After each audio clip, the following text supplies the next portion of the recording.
Hello, everyone. I'm Ben Stemrick, and welcome to the follow-up question where we break down what goes on at City Council in Allentown, the third biggest city in the fifth biggest state. This week's meeting was a regular meeting, and it went over an hour and 15 minutes, but don't worry, I sat through it so you do not have to. As usual, they kicked off with contracts. It started with a $50,000 one, and that went to ABE Doors for overhead doors. There was also one for $60,000 for on-call independent consultant, and that went to Daniel E. Koplish. There were also multiple bills that were passed, including a $65,000 that was transferred from the Trexler capital budget to the Cedar Creek Bridges capital project to repair the vehicle bridge at Ott Street in Cedar Creek Parkway. There were also amendments to the general fund, solid waste fund, stormwater fund, and rental fund. In total, it transferred $500,000, and that was to allow for fuel purchase for the rest of 2022. Also, 2 police officers were hired. Several members of the public spoke after 5 ordinances relating to abortion were introduced and all referred to committee. Each of those were sponsored by 5 of the 7 members of council: Moda, Gerlach, Affa, Santos, and Siegel. Supporters and opponents of the 5 ordinances came out and addressed council. Here's Tim Ramos, resident of Allentown, addressing one of the ordinances that would create a 15-foot buffer zone at hospitals and medical facilities. Remember that the precedent that can be set is that today is 15 feet, tomorrow is 20 feet, 30 feet around the corner, and maybe even up to your doorstep. Would we be fighting a fight against the encroachment of your constitutional rights in 20 or 30 years if this dais flips the other way? And I can tell you, if there were an extreme right radical sitting in the seats that you guys hold, trying to encroach on your rights, all of you who know me know that I will be standing here fighting for your ability to speak, to be heard, and to issue a grievance. So I'm hoping that what we're not going to do is be hypocrites on this dais, express and practice your freedom of speech, and violate the freedoms of others. Here's another Allentown resident, Paz Simpson, who's in favor of the buffer zone. I'm not pro-life or pro-choice, I'm pro-safety.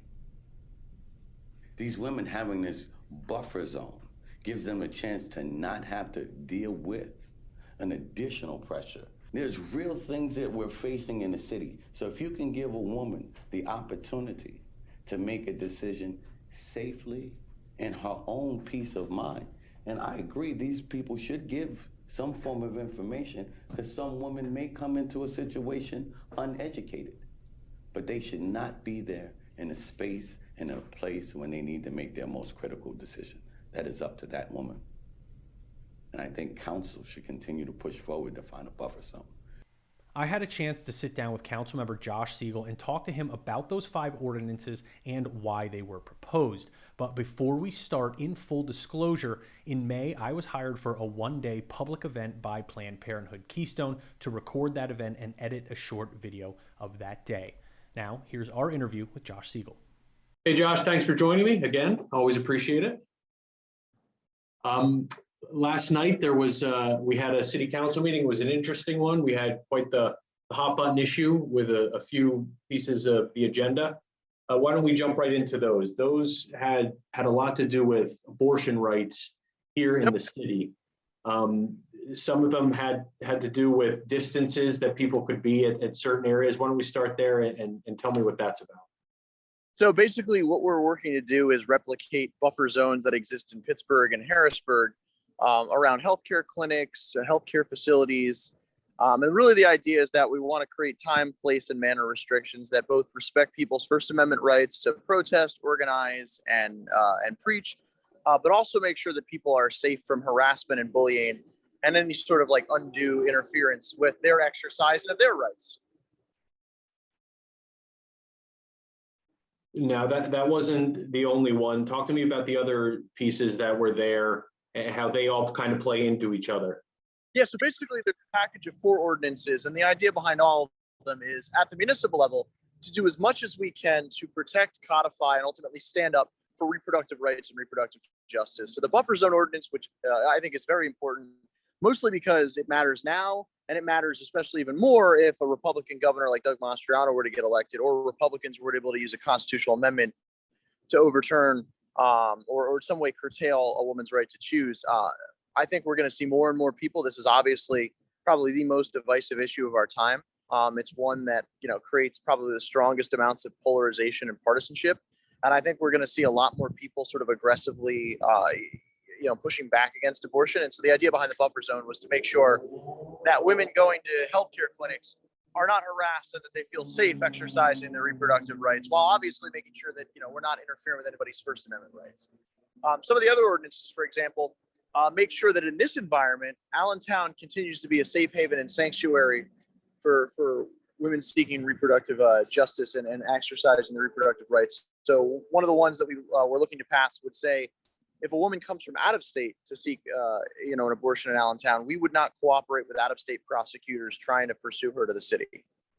So as you may know, many states, Texas is probably the best example, are passing legislation that essentially allow people to become bounty hunters and pass civil suits that encourages prosecutors to follow women even when they cross over state lines to get an abortion.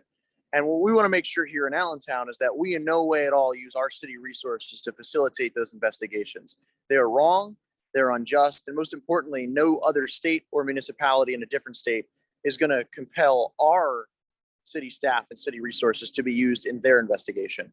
Another ordinance would deprioritize the enforcement of abortion crimes in the event that it is criminalized in Pennsylvania. So basically, it's not Allentown breaking the law and it's not Allentown refusing to follow the law. It's simply Allentown saying that we have a number of other pressing public safety concerns. So in the event that abortion is criminalized here in Pennsylvania, we are going to make it the lowest possible priority. Our police are going to get to that absolutely last after everything else they're facing. And the final ordinance targets deceptive advertising practices by crisis pregnancy centers in particular. Crisis pregnancy centers are limited service pregnancy centers whose sole mission really is to dissuade women from accessing the abortion as healthcare, and really dissuading women from getting an abortion. And the worst part of it all really is that CPCs spread a tremendous amount of false information. Many times they mislead women about the actual impacts of abortion, or lie and exaggerate health complications that could arise. And going back to what you said in the beginning, how this is such a controversial topic that, maybe one of the most of our time, and we definitely saw that. We saw people from both sides getting up and speaking during the meeting to several of these ordinances, sometimes multiple times. A lot of those people were from some of those pregnancy centers, and they felt that they were being persecuted by this. Do you feel that this is too blanket of a ordinance, that some of them are going to be affected that maybe aren't doing what you say as far as the misinformation in the advertising? Well, I would argue that in the event that they're doing nothing wrong, then they have nothing to worry about. If they're worried about additional scrutiny, then I have to question why they fear that additional scrutiny. Is it that they know that they're doing something wrong? Is that they know that they're revealing false information? The reality is that this is just a blanket protection. We are using language from Pennsylvania's Deceptive Trade Practices Act. So essentially what we're doing is making sure that we just bring it down to a local level, and we apply special scrutiny to organizations like crisis pregnancy centers, which do have a systemic track record of misleading and misinforming women. Now, I'm not saying that this CPC in Allentown is doing it all the time, and I'm not saying that they might necessarily be doing it at this moment in time. But the idea is, ultimately, we know they have a track record. We know they have a history in general as organization institutions of spreading false medical information. And I think, especially in this era, as the issue has been heightened post-Roe, it's important that we apply that additional level of protection, because, as you saw, the pro-life community is getting a lot more aggressive in trying to push what they feel is the momentum right now on their side. You had mentioned kind of bringing stuff from the fair trade laws down to the local level. How much of these other ordinances are like that, and how many of them are kind of created here, and not necessarily that there's not a precedence, but it was all kind of birthed here? So the only one that we're pulling down from the state level is the Deceptive Practices Act. The other ones, I would actually argue, are legally innovative, right? There's some precedent for them at the state level, but as far as a municipality doing it, it's actually quite unique and innovative. So several of the ordinances that we passed are actually modeled after legislation that was just passed in Pittsburgh. So the Deceptive Practices Act, the Municipal Shield Law, which is the one that says we would not comply with out-of-state prosecutors, and then the ordinance that says we would deprioritize the enforcement of a potential criminalization of abortion are all actually modeled after Pittsburgh ordinances. And those are all pretty innovative, really, in terms of how far they go and where they put a municipality in terms of its ability to defend abortion. There haven't really been municipal shield laws. So this is an example of, I think, the city of Allentown putting its values and really it was voting its values, essentially. There isn't much of a precedent for it, but that doesn't mean we shouldn't do it. And it doesn't mean we shouldn't fight for it. The ordinance that relates to an extra 15-foot buffer zone, I believe the Planned Parenthood Center in Allentown, that would encroach onto the sidewalk. Any worry that could be then taken to court because of that and that being public property? Again, these ordinances have been upheld in Pittsburgh and Harrisburg. Generally speaking, the most important thing that we need to do is validate through testimony that it's warranted and needed. And I think we heard from several Planned Parenthood advocates and members that there was in fact a need. They corroborated stories of harassment and bullying and sort of like undue interference. And so really that is the most important aspect of passing a buffer zone, is making sure that we do justify it by listening to stakeholders who say, hey, our members are expressing, fear and concern to us. They do feel bullied and harassed. And again, there is constitutional precedent for what we call time, place, and manner restrictions, which is the idea that you can place reasonable sort of restrictions on people's First Amendment rights if it prevents the interference with other individuals exercising of different rights. In this case, if people feel so bullied or harassed or fearful of going to Planned Parenthood, you're not exercising your other rights because somebody's like exercising their First Amendment rights too aggressively. So those are well established in constitutional precedent. And as far as I'm concerned, I think it's something worth litigating if it comes up, because I think it's a fair balance. We're not saying that pro-lifers can't stand there and proselytize, that they can't hold their signs, that they can't, preach their own faith. We're simply saying that do it at a distance so that women and individuals seeking reproductive health care can feel safe and secure, especially in this moment where we are and everyone is so cognizant of the fact that this issue has been heightened and probably going to become a lot more divisive. Okay, is there anything else about these ordinances that you feel is important to get across that we need to know? Well, I would add that we need people to show up to council. And ultimately, I think what this ordinance has showed is that not all Democrats, especially at the municipal level, are made the same.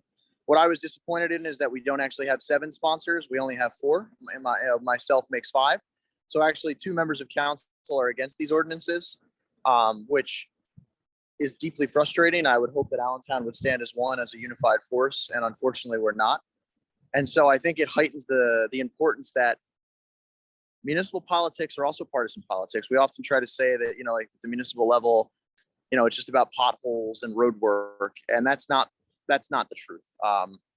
Issues of value and ideology do come up at the local level. And so people need to pay closer attention to what their municipal officials believe about issues of national importance, because we do have an impact on it.